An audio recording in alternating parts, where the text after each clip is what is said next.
Bien le bonjour chers téléspectateurs, bienvenue dans Question pour un bon citoyen. Aujourd'hui, nous accueillons Karl. Ouais. Et Florence. Bonjour Karl, présentez-vous. Alors bonjour, moi c'est Karl. Bonjour. Mon nom c'est Carlito. J'aime très beaucoup faire de la tricot et surtout je m'entraîne beaucoup à faire des quiz de culture générale. Merci Karl. Et vous Florence, présentez-vous. Bonjour, moi je suis Florence, j'ai 29 ans. Bonjour. Je passe mon temps à faire de la couterie et tous les dimanches je fais de la pâtisserie. Merci. Et vous faites quoi comme type de pâtisserie? Des cookies. Bah, des cookies. Des cookies. Que des cookies. Oh. Bon, nous allons passer à la première question. Carlito, Attendez, ça commence là? Oui, ça commence Carlito. Oh là là. Donc, quel est le drapeau de l'Union Européenne parmi ces trois images? Vous pouvez répondre. Moi je sais pas, je connais que le drapeau américain. Pas trop, je suis placé. C'est une bonne réponse.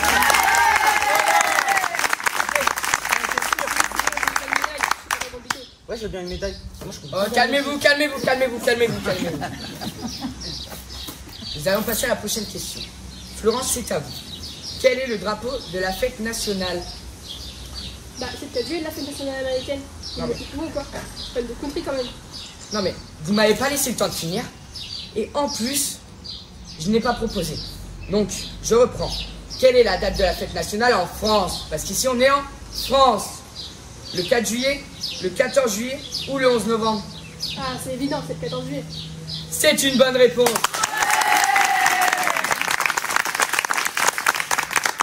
Carlito, à vous.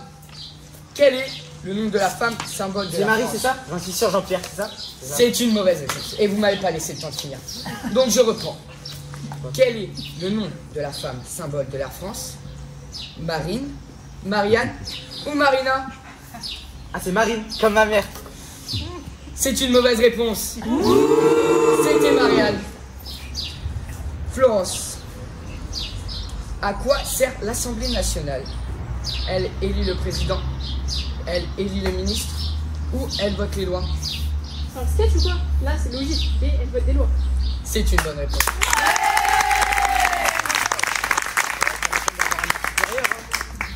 Calmez-vous, je vous rappelle qu'on est en direct.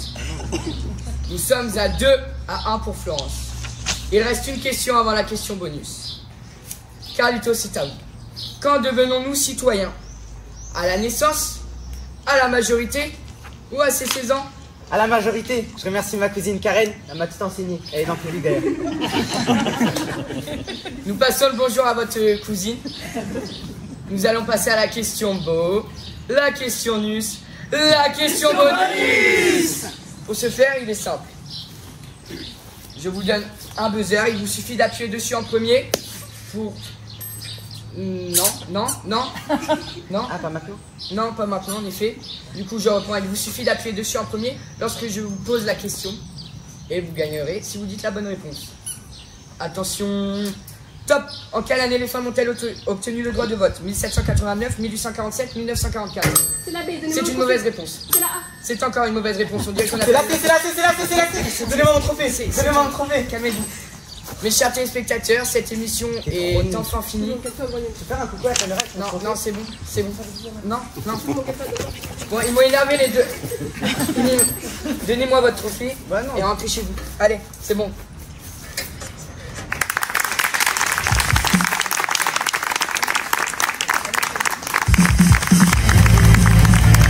Le cœur ouvert à l'inconnu, j'avais envie de dire bonjour à n'importe qui. N'importe qui, ce fut toi et je t'ai dit. Bonjour madame, Bonjour. Vous voulez quoi? je suis Luna et voici Talma de l'association de la Croix-Rouge. Nous sommes des bénévoles et nous voulons vous venir en aide. Et comment vous voulez faire ça? On peut vous donner à manger, à boire, vous trouver un logement et parler aussi. Qu'est-ce que vous voulez que je vous dise? J'ai pas de présent, pas de passé et encore moins de futur. Madame, tout va bien. Vous voulez quelque chose qui vous ferait plaisir? Qu'est-ce que vous avez? Nous sommes accompagnés, regardez. Vous le connaissez? C'est qui? Joseph Papalardon. Il est connu pour ses plats au lardon. Vous ne le reconnaissez pas? Moi, effectivement, je commence à être reconnu, effectivement. Vous me faites rire. Vous pensez vraiment que je peux regarder la télé dans la rue? Donnez-moi ce que vous voulez. Pourvu que ça se mange, je veux boire et débarrasser le plancher aussi. Oui, oui. Et ça fait longtemps que vous êtes à la rue? Non, je viens d'arriver. Et puis, ça vous intéresse vraiment l'histoire de quelqu'un qui est à la rue? Bon, j'étais déjà pas très riche. Et pour me faire un peu d'argent, j'ai tout dépensé dans des jeux à gratter. Mais j'ai tout perdu. Mon logement, ma famille et mon poisson rouge poutou. Ah, mais comment est-ce là? Talma. Et comment avez-vous fait pour vivre tout ce temps sans argent? C'est une association qui m'a donné quelques trucs. Mais moi, je veux pas de leur pitié. Mais on peut quand même vous aider, enfin, si vous voulez bien. Elle, Luna aussi, elle n'avait pas qu'à tout dépenser les jeux à gratter. On sait très bien qu'on a très peu de chances de gagner. Oh, mais... Et... C'est la première. Excusez-la, c'est la première fois qu'elle vient avec nous. Et lui, c'est qui? Les pistos, je vous l'ai dit tout à l'heure. Bonjour, je suis le Christophe Valardon et je vais faire une soupe au poisson avec quelques lardons, un morceau de pain et ce qu'on peut à boire. Merde, au juste, on n'a pas demandé de vous présenter. Attendez un peu, c'est quoi votre prénom? Je m'appelle Christelle, j'ai 49 ans. À la base, je viens de Paris. Et vrai, Marseille, ce serait mieux. La plage, le soleil. Et vous savez, hein, on perçoit pas de monde pareil sur un toit que sous les ponts. Et du coup, vous voulez manger? Regardez, juste une place nature. Une soupe avec du bon poisson que j'ai pêché ce matin de port, avec mes fameux lardons pris dans la graisse de cochon. Ça va être parfait pour vos protéines. Il vous aidera à surmonter ce qui vous arrive. Elle a su ne pas manger pendant 3 ans. Elle va survivre sans ta soupe bizarre. Faut le faire dire, si ma soupe elle est délicieuse. C'est une spécialité marseillaise que j'aurais visité. Mais ça va pas. Sauf que si j'ai mangé pendant 3 ans, là c'est des tickets resto, de l'argent que je me suis vendu dans la manche, ou des gens sympas qui me donnaient un reste de sandwich. Joseph, ne te vexe pas. Thelma ne sait pas ce que Christelle a vécu et comme ta soupe est bonne, elle est jeune.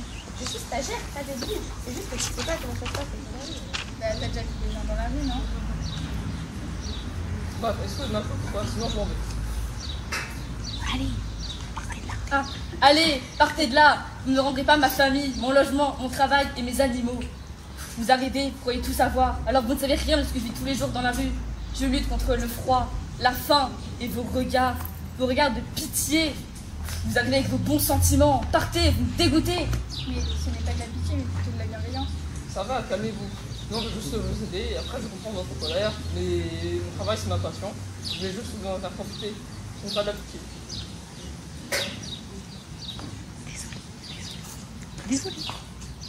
Désolée Christelle, mais vous n'avez plus de famille?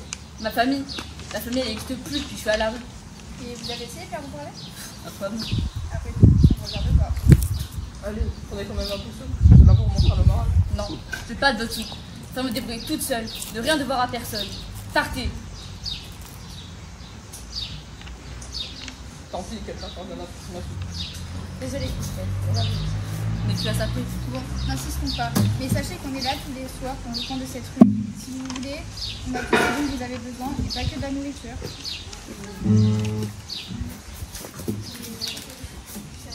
Monsieur le maire, on veut se marier, on veut se marier, on veut se marier. Non, je calme, commencez. Asseyez-vous.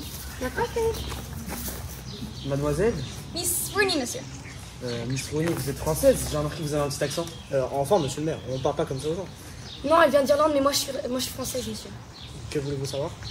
Nous souhaiterons nous marier, mais nous ne connaissons pas les démarches à suivre en tant que française étrangère et aimerons nous renseigner sur le sujet, s'il vous plaît. Je pense pas que ça va être possible. Hein. Monsieur, en fait, il est écrit dans la loi depuis le 17 mai 2013 que le mariage est ouvert aux couples de même sexe. Vous êtes sûr?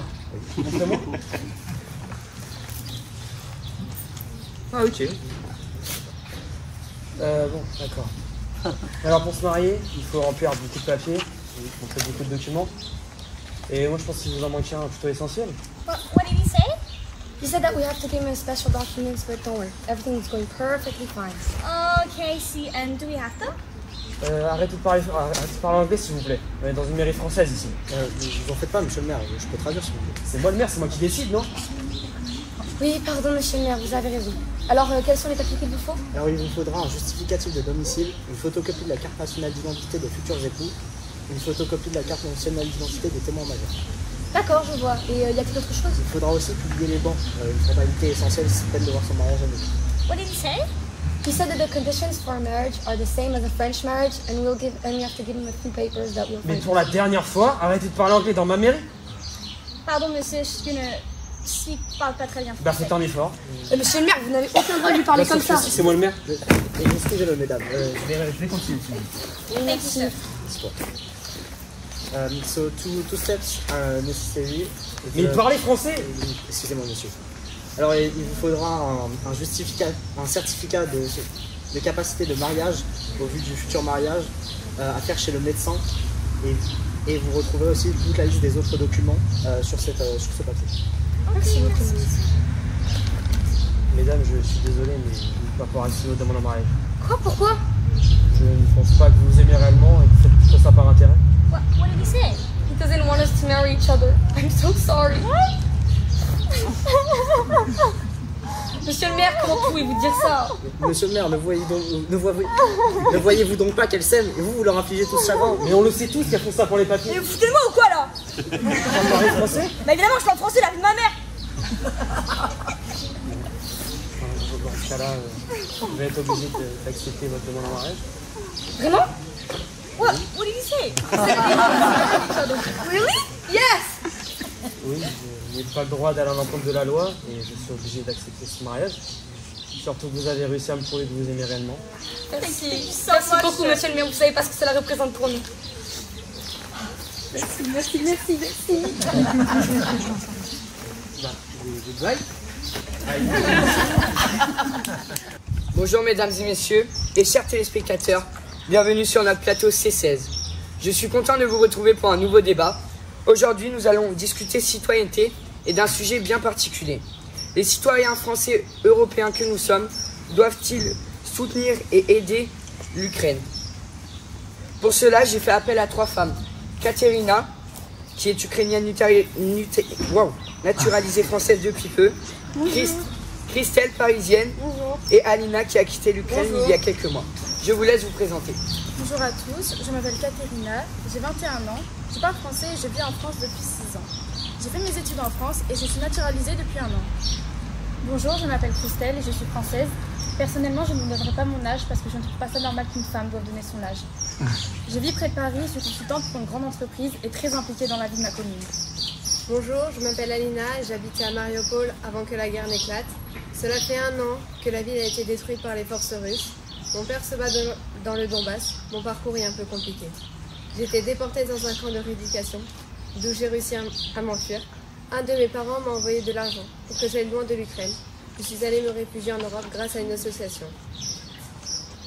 Bien, nous allons commencer par la première question.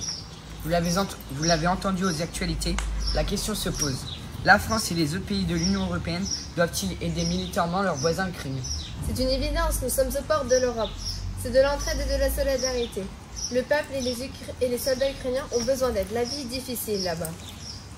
Pour moi, envoyer des soldats français serait bénéfique pour l'Ukraine. La France et les autres pays de l'Europe ont les moyens d'aider leurs pays voisins. C'est aussi protéger la France et l'Europe. Je ne suis pas d'accord, il ne faut pas envoyer de soldats en Ukraine. Comment va faire la France avec moins de soldats si la guerre éclate en Europe? Ni notre pays, ni les pays voisins n'auront assez de soldats pour se défendre. Moi, je ne pense pas. En revanche, nous pouvons aider à discuter avec la Russie. Oui, mais il faut savoir que l'OTAN a largement plus de soldats et de puissance militaire que la Russie. Mais attention à ne pas sortir du sujet. L'Ukraine ne fait pas encore partie de l'Europe. C'est un pays voisin. Vous avez raison. Mais l'entraide a peut-être ses limites. Je ne suis pas d'accord. Je pense que la Russie est alliée avec la Corée du Nord et la Chine. En sachant que si l'on compte tous les soldats de ces derniers, cela fait 4 millions de soldats. Donc la France, avec l'Europe et les États-Unis, ont moins de forces armées. Katerina a raison. La Russie est plus puissante et a plus de soldats, même si elle est fragilisée par la guerre en ce moment. Ce n'est pas si simple, effectivement. Et ce sera un choix des pays européens. Et pensez-vous qu'une trêve dans le combat entre l'Ukraine et la Russie soit-elle possible? Je pense qu'une pause après ces 3 ans de guerre serait bénéfique pour les soldats. Mon père qui est parti depuis 3 ans serait content de se reposer et de voir sa famille. Et les autres soldats aussi. Nous avons si peu de nouvelles. J'espère qu'il va bien. Je ne pense pas que la Russie veuille un cessez-le-feu. D'autant plus que la Russie n'a jamais tenu une seule parole jusqu'à ce jour, même quand d'autres grands pays essayent de discuter avec eux. Et puis, cela ne servira à rien. Il y aura toujours des combats après, et des plus puissants et intenses, car ils ont le temps de s'approvisionner en rations et en munitions. Nous devons y croire et espérer. L'Europe peut nous aider grâce à ses dirigeants et à leur force de persuasion. Cette guerre peut aussi avoir un impact sur notre économie comme nous l'avons vu pendant le Covid. Mais si notre pays doit se protéger, il doit développer sa puissance militaire. Qu'en pensez-vous? Quel impact cela pourrait-il avoir sur la vie des Français? Je pense que ça peut effrayer les Français. La guerre est en Ukraine, pas en France. Et où va-t-on prendre pour produire ou acheter toutes ces armes? Si notre président ne veut pas demander un effort aux Français, je ne vois pas comment il va s'y prendre. Justement, il y a assez à faire avec la France. Il n'est pas le déficit record que la France connaît en ce moment. Sauf que le réarmement est devenu un sujet européen, pas seulement français. Je ne comprends pas pourquoi l'on devrait faire des économies en sachant que la plupart des Français ne le peuvent pas. Dans tous les cas, nous serons impactés, que ce soit sur les taxes ou les impôts. Nous allons faire une pause publicité dans ce débat très intéressant. À tout de suite.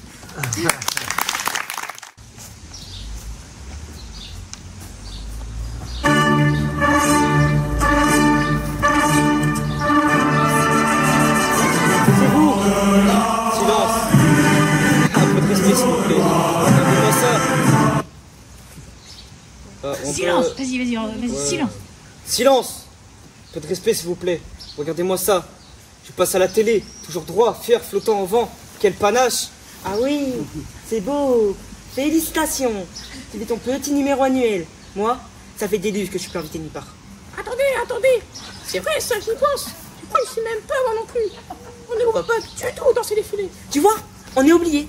Mise au placard. Symbole historique démodé. Triste époque. Coq, arrête un peu. Tu passes toujours à la télé, toi. À chaque match de foot, à chaque exploit sportif. Sur les drapeaux, les maillots, les écharpes des supporters. Ouais, d'accord, mais seulement pour ça. Les gens m'associent au sport comme si j'étais la mascotte officielle de l'équipe de France. Ils ne connaissent même pas mon rôle historique. Et moi, même dans les livres d'histoire, on me confond avec la liberté de la croix. On croit que je suis une œuvre d'art, pas un symbole républicain. Pourtant, tu es présente, tu sais, sur les timbres des mairies, dans les préfectures. Tu es la République personnifiée. Oui, enfin, tu peux chercher pour te trouver. Et souvent, t'es planqué derrière une pile de dossiers administratifs ou un vieux rideau tricolore. Super, quelle gloire. Moi qui étais l'allégorie de la liberté, du peuple, de la révolution. Je suis plus qu'une vieille dame peinte sur les murs, qu'on ne regarde même plus. Ne dis pas ça. On est toujours présent dans le cœur des Français. Le cœur? Ils me prennent pour un logo. Ils ne savent même pas d'où je viens. J'ai écrit sur la Troisième République pour incarner les valeurs de la liberté, l'égalité, la fraternité. Ouais, pareil pour moi. Symbole de la vigilance et du courage. J'étais déjà là pendant l'Antiquité. Et la Seconde République, j'ai même été gravé sur le sol officiel. S'il vous plaît. Et moi, hein, je suis né pendant la Révolution française. J'ai flotté pour la première fois après la prise de la Bastille. Et c'est sous Louis XVI que mes couleurs se sont imposées bleu, blanc, rouge. C'est moi qui ai fait frissonner la foule pendant la Marseillaise. Bravo. Félicitations. Tu veux une médaille? Volontiers. Il y en a déjà 3 brodés sur les uniformes. Vous savez ce que je crois? On est comme des grands-parents oubliés. On a bercé la jeunesse d'un pays et maintenant on les relégué au grenier. On fait partie du corps, mais plus personne ne nous écoute.